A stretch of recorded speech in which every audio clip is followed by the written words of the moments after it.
Introducing Zaxby's new chicken finger tacos. One with pico and creamy chipotle ranch, and the other with bacon and avocado ranch. Chicken expert since 1990. Taco expert since now. Woo, saucy! Zaxby's. You're listening to the Archaeology Podcast Network. Hello out there in Archaeology Podcast land. This is Dr. Alan Garfinkel. I'm the president and founder of the California Rock Art Foundation. And what we do is we identify, evaluate, manage, and conserve rock art both in Alta California and in Baja California. We conduct field trips, we have trainings, exercise, we do research, and in every way possible, we try to preserve, protect, and coordinate treasures of Alta and Baja California rock art, of which there are many and diverse. We also work closely with Native Americans and partner with them to recognize and protect sacred sites. So for more info about the fabulous California Rock Art Foundation, you can go to carockart.org. Also, I'm open to give me a call, 805-312-2261. We would welcome sponsorship or underwriting, helping us to defray the costs of our podcasts, and also membership in California Rock Art Foundation. And of course, donations, since we are a 501c3 nonprofit scientific and educational corporation. God bless everyone out there in podcast land.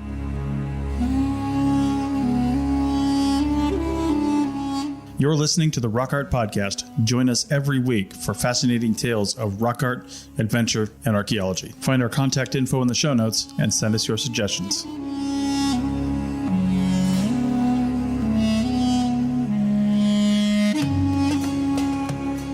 Hey, welcome to episode 115. This is your host, Dr. Alan Garfinkel, and today we're going to be interviewing Linsie Lafayette, who's representing the Archaeological Conservancy, and we'll be talking about what it is, how it relates to sites, archaeological sites, and rock art, and it'll be an interesting journey.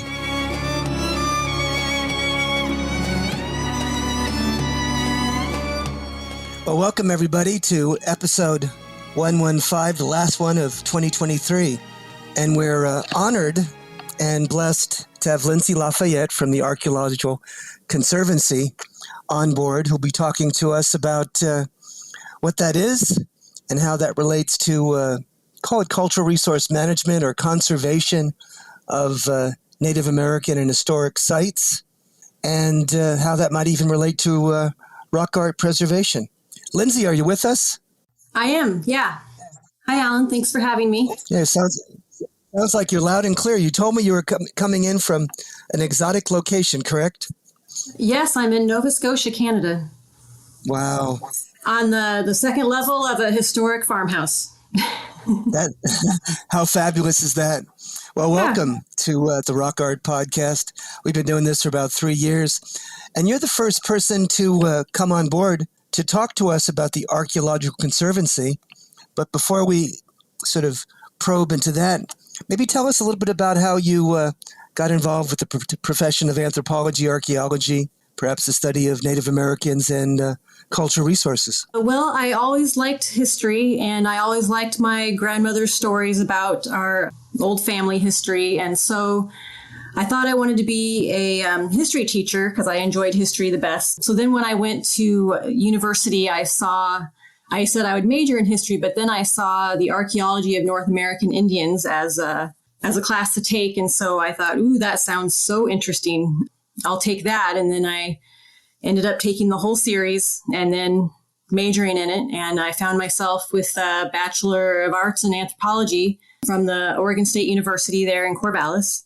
And after that, I went to France and I dug in a rock shelter in southern France. And I came back and looked for work. So I just became a shovel bum basically on the East Coast for a little while. And that's where I met my husband, who is from the East Coast of Canada, which is why I'm here today. And so just random chance brought us to Nevada in Reno. I got a short-term work with the BLM state office with Pat Barker, and I worked with him for a little while. And when that was over, he and I worked CRM for about 3 more years, and we decided that we should get our master's degrees from University of Nevada, Reno in their program in Reno. That's what we did, and we graduated, and then we did CRM for a little while longer. And then he went on to get his PhD in Wyoming, and I moved to Wyoming with him and worked with the Office of the Wyoming State Archaeologist in Laramie for a couple of years. And then we ended up back out in Nevada, and I did CRM again for about 13 years with one company until I got work with the Conservancy, which I feel very lucky to have had the opportunity to work with them. That's quite a pedigree, don't you think? In terms of the experience that you've had is very broad, both old world and new. Extensive work in cultural resource management, historic preservation, different geographies. Yes. Yeah, I've been all over the country. You had mentioned that your master's thesis. Oh, my master's thesis, sure. It was use-ware analysis on Great Basin stemmed points. So what I did was I had replicas made by James Woods there in Idaho. And he made some replica parmens and wind dust and haskets. And then I hafted them onto spear points, half of them onto spear points and half of them onto knives. And then I acquired a deer carcass and I hung it with rope in my backyard and threw spears at it. And then I looked at the use-ware on the spears. And then after that was done, after I threw the spears at it, then I had some hafted as knives, and I skinned the deer and cut some meat off the deer. And then I looked at the use-ware as knives. And then I was able to look at some collections from Cougar Mountain Cave and Last Supper Cave and Hanging Rock Shelter under a microscope. And I compared the use-ware on those artifacts with the use-ware that I created from replica stem points that I used in my experiment. And what did you learn? What was the upshot? That I think that stem points were used for both knives and spears. Wow. And for throwing atlatls. Some kind of high impact throwing, and as well as knives. Yeah. Well, that's pretty exciting. No one had done that before, had they? No one had done that kind of level of replicative experiments that you had. That is an incredible project, and one that's certainly very, very valuable and interesting. Those parmens and wind dust points are Paleo-Indian, are they not? And they go way back in time. I think the wind dust goes back to like 11,500, and parmen about the same or earlier. Yeah, I haven't looked into the current research, so I don't know exactly what they date to anymore, but definitely in that ballpark. Yeah, early Paleo. Yeah. And that wind dust and parmen are part of that Western stem tradition that we now are finding goes back as much as 16,000, if not even earlier years ago, and is part of that pre-Clovis stratum that has been discovered in Oregon, correct? Yes, in Connolly Caves by Dr. Dennis Jenkins with U of O at the Oregon Museum there. Munch, I think they call it. Yeah, I'm very familiar with that because I myself am working on a project in Oregon.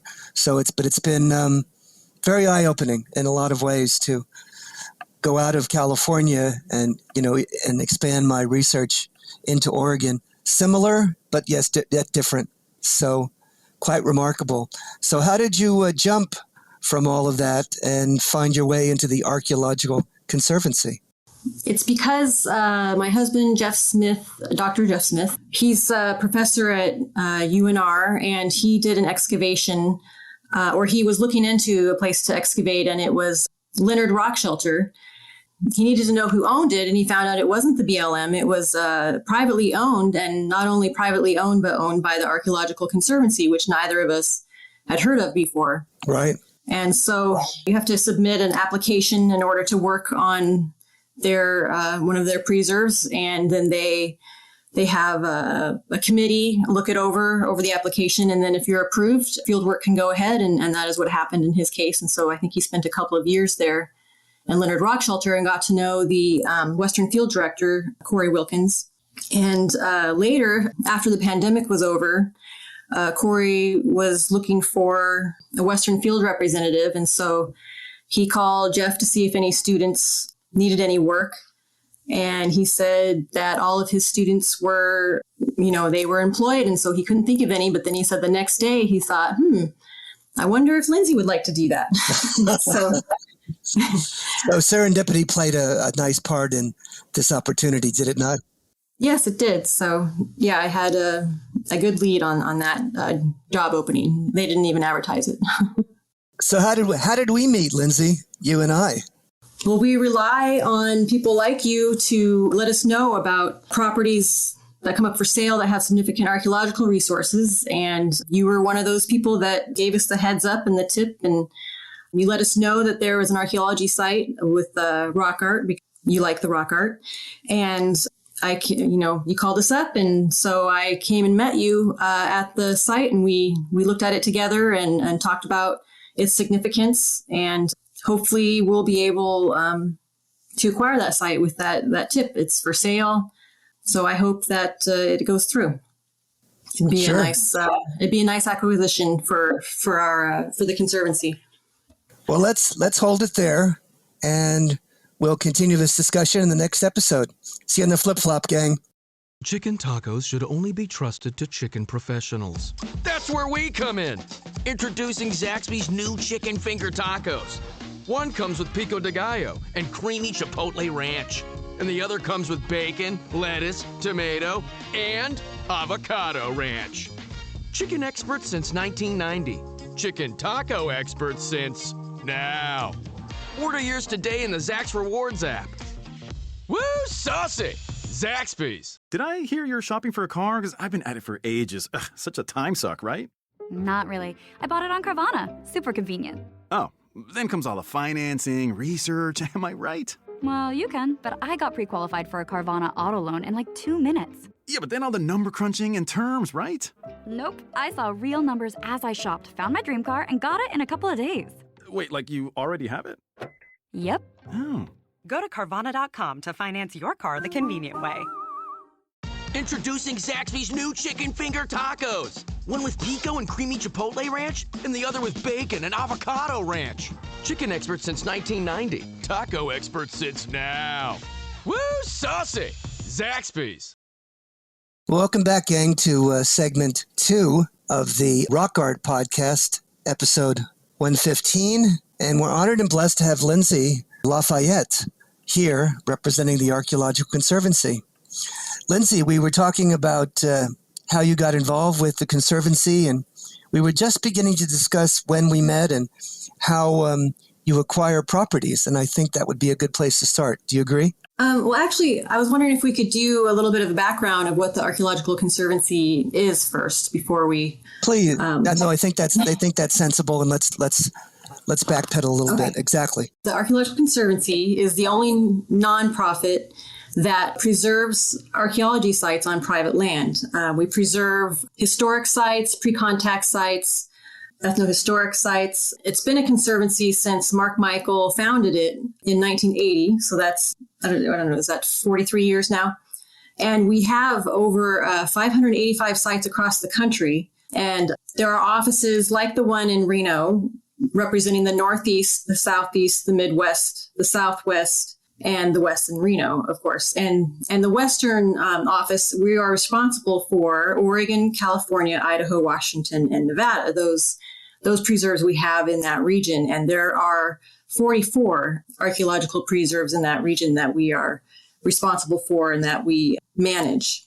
Okay, so I think that's a little bit of a background on what we do. So we acquire these sites before they're developed or before someone else acquires the land who might want to pot hunt it or just, plow it into a field, that kind of thing. So that's how we are preserving these sites. And we generally like to just leave them exactly how they are. The purpose of their preservation is to do archaeology.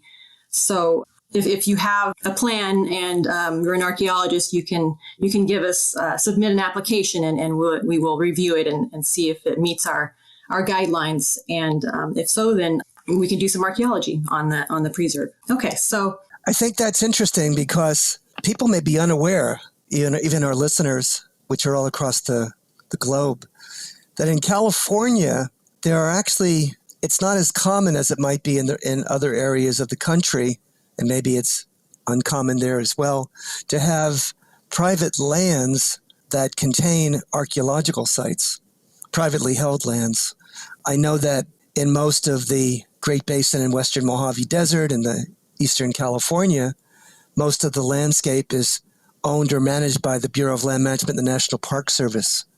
Do you find that's the case, Linsie? Right, yeah. Along the East Coast, the directors over there, it's a lot different for them because most of the land is privately owned, but that's what is unique about the West. So much of it is owned federally and state-owned. So getting something on private land, you need to know people, and you need to, that's why I'm doing public outreach, because people need to know that if there is something on private land that needs to be protected, then there is a place to contact and have it be reviewed to see if it can be saved or preserved for into the future. In perpetuity, as you would say. In perpetuity, yes. But I did connect with the Archaeological Conservancy earlier in time, several years ago, in fact, to discuss a privately held site that's very, very important. It's a rock art site, but it's one of those rare birds that have ethnographic information in that the native people have a robust collection of sacred narratives surrounding the site. And so we know basically from indigenous perspective what the site was used for and what they called the site and how they interpreted it. And then the site falls, for sort of in the center of a lot of the research that I have done over the years regarding questions relating to rock art, function, and indigenous symbolism and metaphor, etc. So we were not able to acquire that site, and we have had difficulties connecting with the owner. But that was how my initial relationship began with the Conservancy.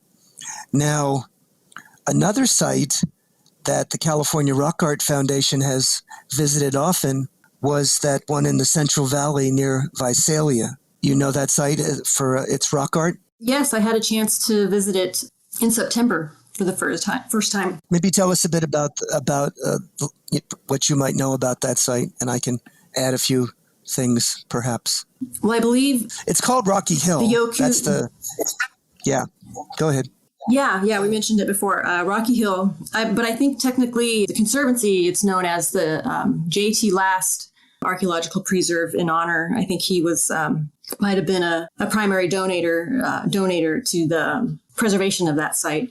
I don't know a lot about it. I visited it, but we have a summary written of it, and I did look at it before I went. But I believe it's on the lands of the Yokut, the southern Yokut, and it might date back to 2,000 years ago to present. Certainly, and, or if not more than that.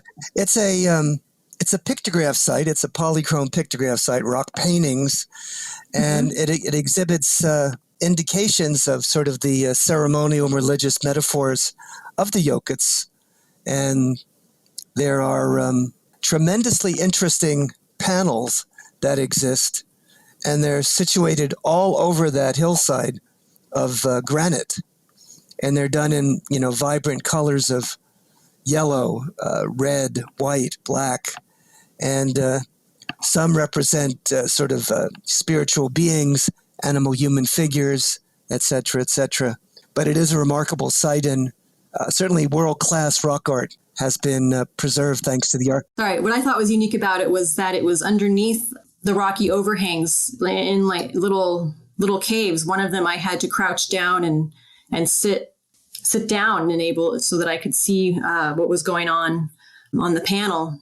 It was tucked under. So a lot of them, there might still be more that we haven't found because it was very tucked in and hard to find. Yes, and that whole area that is very rich in rock art, and to have this particular privately held parcel managed and conserved by the Archaeological Conservancy is an enormous blessing to the general public and even the academic community for that matter.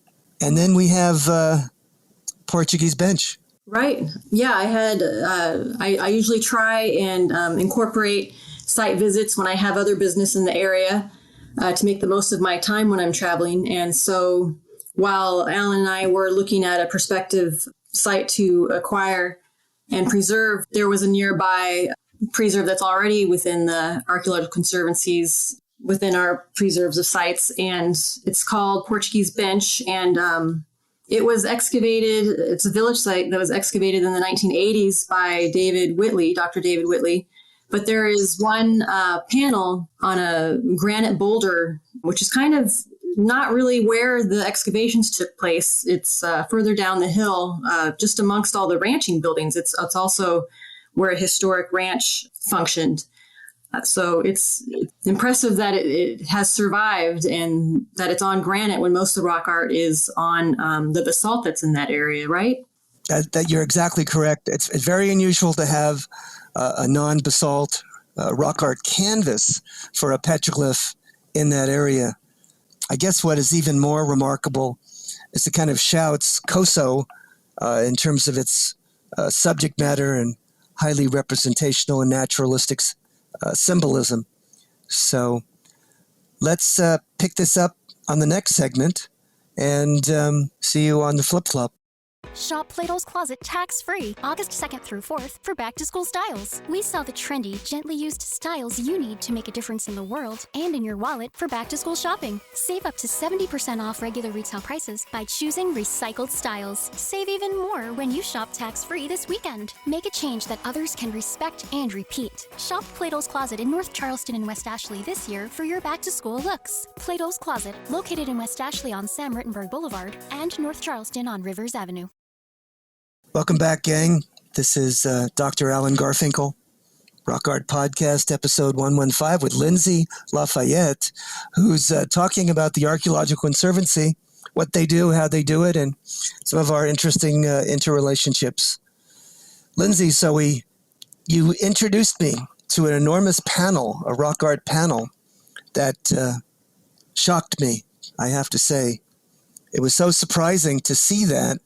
It's about 5 miles, I think, outside of the Kosos itself, and yet it shouts Koso in many ways, and it has really some standard elements, both naturalistic and realistic, on that panel that I've seen regularly occurring in the Kosos themselves.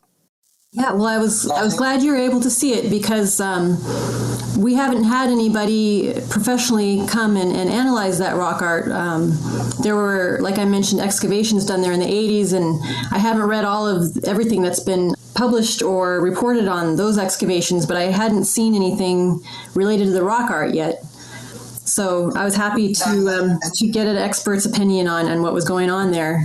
But I've read extensively, even cited the work of Mark Allen and other individuals on Portuguese Bench in my dissertation, and I knew there was a rock art site there, a panel of a boulder. It's not mentioned in any of the publications I had run across, 2 master's theses and any other discussions. No one mentions it, but on that panel, after post-processing it, there's an individual holding a snake. There's snakes at the top. There's a mountain lion. There's a tortoise and bighorn sheep. And then another very large individual with their hands outstretched.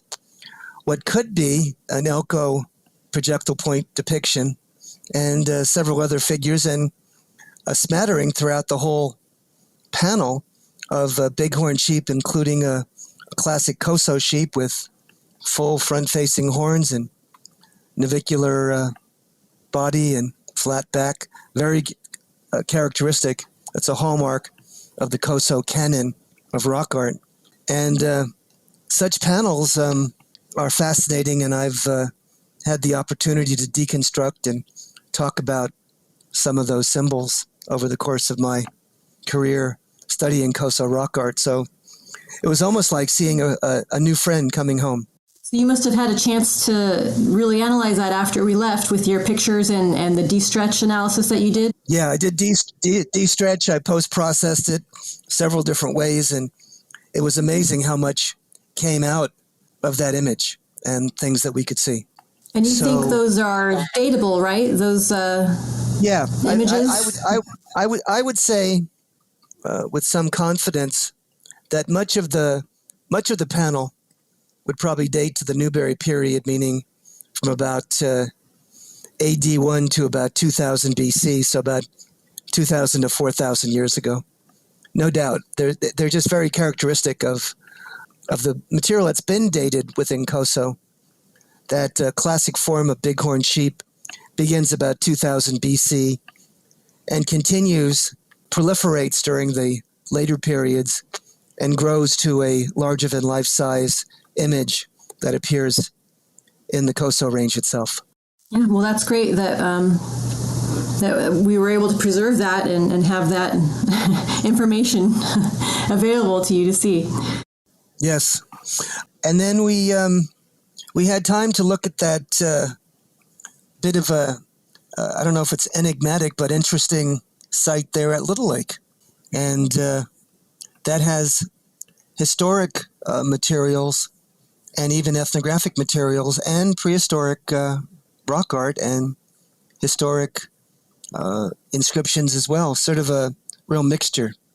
Yeah, it seems to be a path that has been used, for millennia and into the historic times. It must have been a very important, pathway throughout all time, going past that water source there in the desert.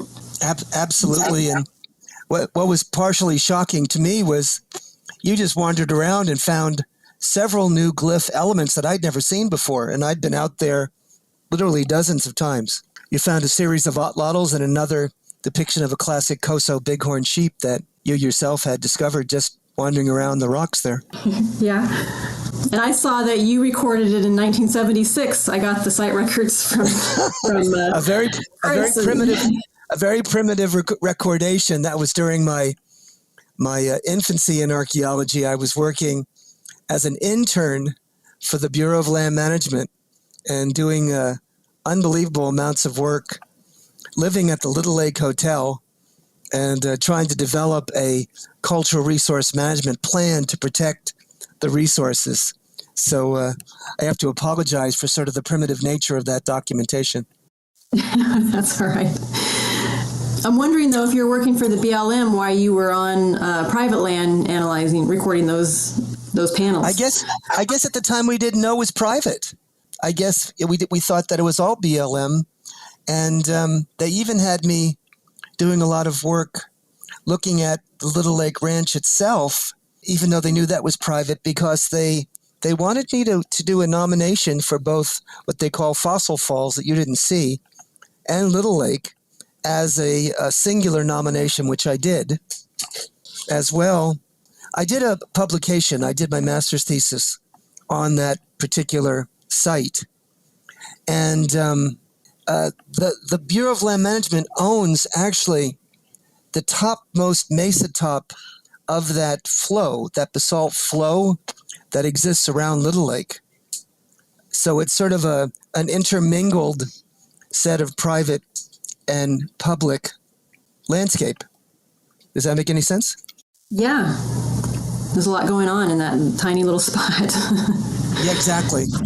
And in fact, I'd mentioned this on one of my earlier programs, but a colleague of mine, one of the board members of the California Rock Art Foundation, did his master's thesis on that mesa top there on the BLM land. And what he discovered was hunting blinds and dummy hunters that were being used to hunt the bighorn sheep. And he used state-of-the-art drones and three-dimensional mosaics to recreate the landscape and test models regarding the feasibility, intervisibility in the landscape, and whether they could in fact be used to hunt and slay sheep. Right. I'm sure that entire area was being used intensively for a long time. It has a lot of attributes for hunting and gathering. Absolutely. And given that that's a freshwater lake in the desert, which is so rare, that would be a magnet for a variety of occupation and cultural activities. And it was the same even through historic times where they had a road and a stagecoach stop all there at Little Lake. They called it Lagunita in the past. and that was the historic Spanish name for the site. That was the ethnographic village of Pagunda that Julian Stewart documented. So back in 1938, he documented that there were several different ethnic groups there. Anyways, quite an interesting place. Yes, thanks for showing me. Lindsay, do you have some final comments, conclusions that you would perhaps want to share with the audience? Well, I'm here tonight. Thank you very much, Alan, for inviting me to promote the Archaeological Conservancy. And we're a nonprofit, so we accept tax-deductible donations, of course. And you can have a membership to the Conservancy for, I think it's just $25 a year. And we have a lovely magazine that comes out quarterly, which you can also find back issues on our website, archaeologicalconservancy.org. We raise money through tours. There's a tour coming up in March for the Guatemala Highlands and Copan, and in Mexico that is run, with an archaeologist with the tour group as a tour guide, and another one of our representatives will go along as well. And in May, we have a rafting trip on the Yampa River in Utah. We'll have a conservancy representative there, as well as an archaeologist who works with BLM in the region, who knows about the archaeology and the Fremont rock art that we'll see on the river in that area. I believe it goes through Dinosaur National Park. It's like a 5-day rafting trip, which sounds amazing. Let's see. I guess one thing that we should make the general public aware of is if they know of an archaeological site that's privately owned, or an historic site that needs protection and that is available for sale or could be for sale, they should probably alert you, right? Yes, those are the best tips.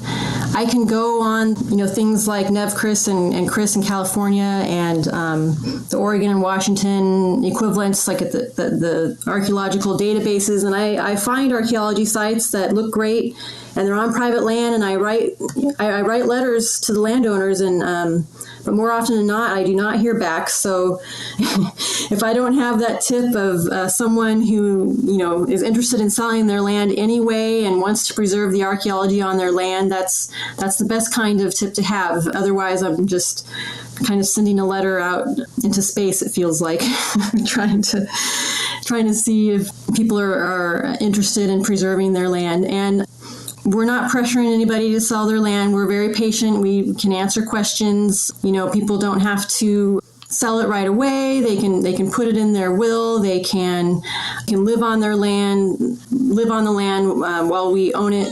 I think it's called a life estate, so you can still sell the land and live on it, and you can be on the committee that makes decisions about that property after we acquire it. So there's lots of options to be had, and go ahead and ask us questions and see how we can work together to preserve the archaeological resources. Well, Lindsay, it's a pleasure connecting with you, and I'm honored that you had a chance to share the joy of doing the work for the Archaeological Conservancy. And all you people out there in podcast land, happy holidays, Merry Christmas, and Happy New Year. Okay, happy holidays. Talk to you in 2024. God bless. See you in the flip-flop, gang.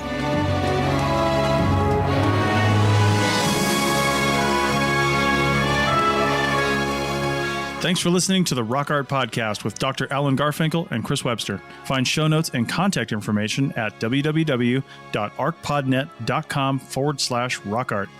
Thanks for listening, and thanks for sharing this podcast with your family and friends.